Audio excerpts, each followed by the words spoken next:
अभय की उम्र 17 साल थी। वह पास के ही एक स्कूल में 12वीं जमात में पढ़ता था। एक दिन जब वह स्कूल से घर आया तो देखा कि उसकी मम्मी के साथ एक खूबसूरत औरत बैठी थी।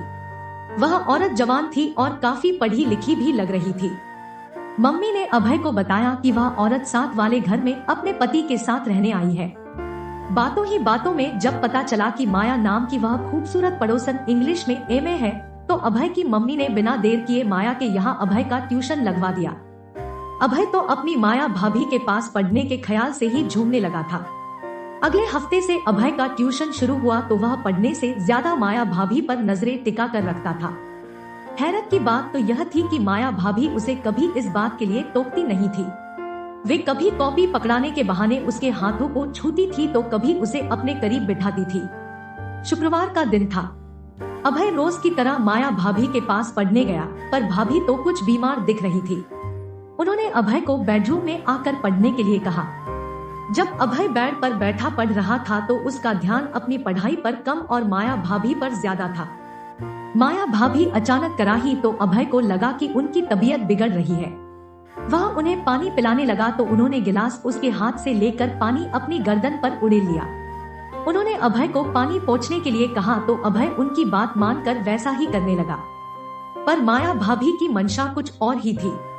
उन्होंने अभय को अपनी तरफ खींचा और उसे चूम लिया। पहले अभय थोड़ा सकपकाया, मगर खुद को दूर करने के बजाय उसने माया भाभी के वश में रहना ज्यादा अच्छा समझा। इसके बाद तो वे दोनों उसी बेड पर प्यार का ट्यूशन पढ़ने लगे। माया भाभी और अभय के इन नाजायज संबंधों का सिलसिला तकरीबन 2 से 3 हफ्तों तक चला। न किसी को शक हुआ, न उन्होंने किसी की परवाह ही की।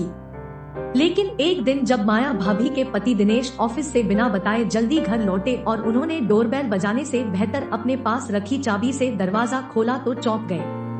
अभय और अपनी पत्नी माया को बिस्तर पर देख दिनेश हैरान रह गए। उन्होंने दोनों को खूब गालियां दी। अभय किसी तरह अपने कपड़े उठाकर वहां से भागा। वह घर पहुंचा और अपने कमरे का दरवाजा बंद करके वहीं बैठा रहा। कुछ देर बाद जब मम्मी पापा आए तो उन्होंने जबरदस्ती अभय को कमरे से निकाला और खरी खोटी सुनाई। पापा ने तो उसे कई चांटे भी जड़ दिए। जब माया और अभय के नाजायज संबंधों की जानकारी दूसरे लोगों को लगी तो उनका मजाक बनाया जाने लगा। अभय को खूंटे से बांधने की हिदायतें दी जाने लगी। माया का तो घर से बाहर निकलना ही बंद हो गया था। स्कूल में भी अभय को कोई छिछोरा कहता तो कोई बेशर्म। इन तानों से अभय की जिंदगी नरक बन गई थी। एक दिन अभय माया भाभी के घर जा पहुंचा। माया ने दरवाजा खोला तो अभय ने उनके मुंह पर थप्पड़ जड़ दिया और जेब से ब्लेड निकालकर उनकी गर्दन पर चलाने की कोशिश की। जब माया चिल्लाई तो आस पड़ोस के कुछ लोगों ने अभय को रोका और उसकी मां को वहां बुलाया। माया तो बच गई, पर अभय को उनकी जान लेने की कोशिश के जुर्म में बाल सुधार गृह भेज दिया गया। इसी तरह अगस्त 2015 की बात है। 23 साला प्रवीण को पुलिस ने 3 लोगों के खून के इल्जाम में उसके घर से गिरफ्तार किया था। प्रवीण ने अपनी 37 साला पड़ोसन रीना और उसके 2 बच्चों की हत्या की थी।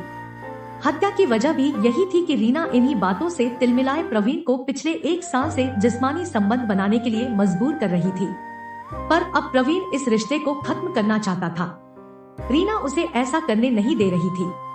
इसी के चलते प्रवीण ने रीना और उसके 12 साल के बेटे आदिल और 5 साल की बेटी साहित्य की हत्या कर दी।